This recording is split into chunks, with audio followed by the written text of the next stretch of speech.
Lalu kita akan memecah bahasan kita kali ini. Pertama kita akan mulai dari kasus yang sederhana, yaitu single cash flow. Arus kas yang muncul itu satu kali dalam beberapa periode. Lalu kita akan lanjut pada hal yang lebih realistis, kasus yang lebih realistis. Arus kas yang timbul beberapa kali dalam beberapa periode atau multiple cash flow atau series of cash flow. Ya, untuk lebih mempermudah bahasan kita langsung masuk saja pada kasus kita yang pertama tadi. Jika saudara dapat menginvestasikan 1 juta yang saudara terima hari ini dengan tingkat pengembalian 10% per tahun, berapa nilai uang saudara setelah 1 tahun? Jadi kita akan kembali pada gambar kita yang pertama. 1 juta ini kita terima pada saat ini, yaitu present value. Kita ingin hitung berapa nilai kita di masa yang akan datang atau future value.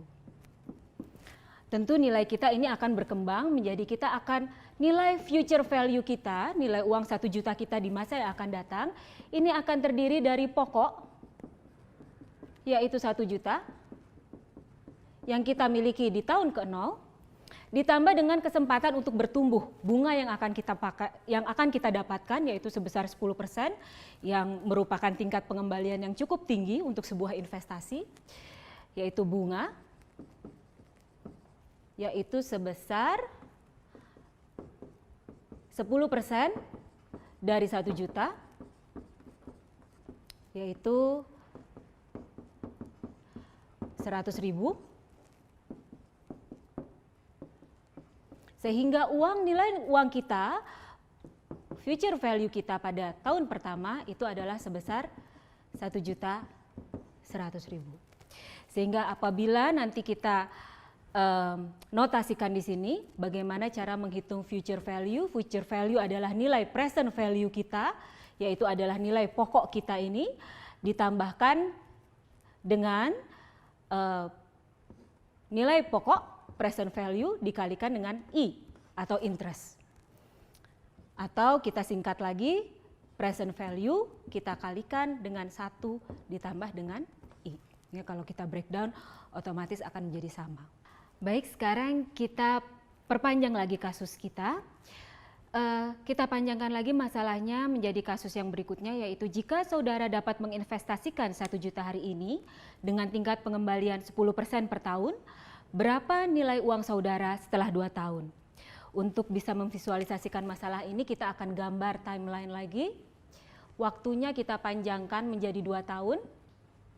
Di tahun ke-0 kita punya 1 juta.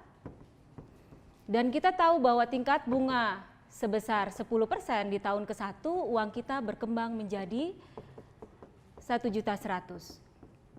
Di tahun kedua, uang 1.100.000 ini akan menjadi pokok untuk kemudian kita bungakan, sehingga nilai future value di tahun kedua menjadi 1.100.000 kita kalikan dengan 1 plus tingkat suku bunga, sehingga nilainya kita hitung di sini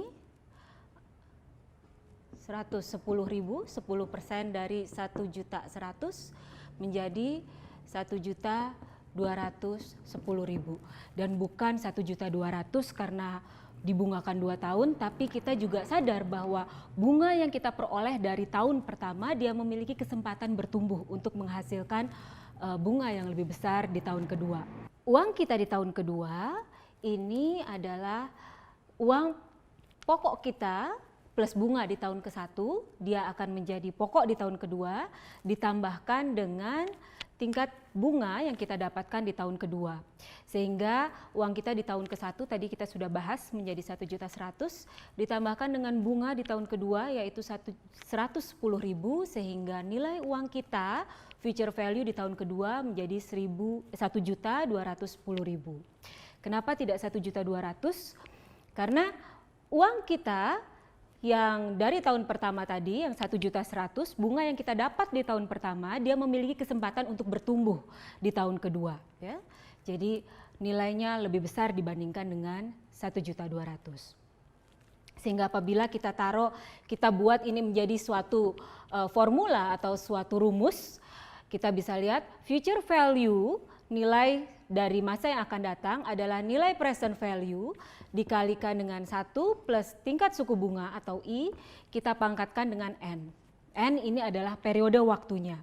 Sehingga kita ini kalau future value kita akan mencari berapa future value kita adalah present value dari 1 juta